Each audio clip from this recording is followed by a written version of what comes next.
அந்த இடத்துல இருந்து அந்த ஹோட்டலில் சாப்பிட்றதுக்காக நிறுத்துவாங்க, பரோட்டாலாம் விற்குவாங்க.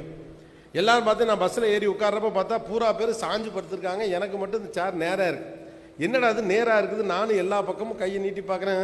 வெக்கமாக வேற இருக்குது. ஏன்னா பஸ்ஸில் ஏறிட்டோம், பக்கத்தில் கால்ட்ட அந்த லீவர் எங்கேயா இருக்குது, நீ மட்டும் இப்படியா சாஞ்சு படுத்து கிடக்கிற, அதே டிக்கெட் தானே நானும் கொடுத்தேன், என்னால் எப்படி இதில் சாஞ்சு படுக்க முடியலன்னு கேட்க கூச்சம். நமக்கு இருக்கக்கூடிய முதல் முக்கியமான விஷயம் தான் கேட்க கூச்சம்.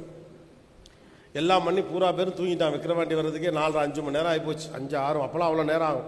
5:30 மணி நேரம் ஆகிப்போச்சு. எல்லாம் விக்கிரவாண்டி வந்தவொடனே சாப்பிட்றவங்களாம் சாப்பிடுங்க, பாத்ரூம் போகிறவங்களாம் போங்கன்னு எழுப்பி விட்டாங்க.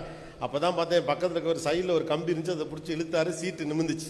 அந்த ஆள் சீட்டை நிமித்திக்கிட்டு எந்திரிச்சாரு. நான் சீட்டை இழுத்துக்கிட்டு சாஞ்சு படுத்தேன். 5:30 மணி நேரம் ஆச்சு.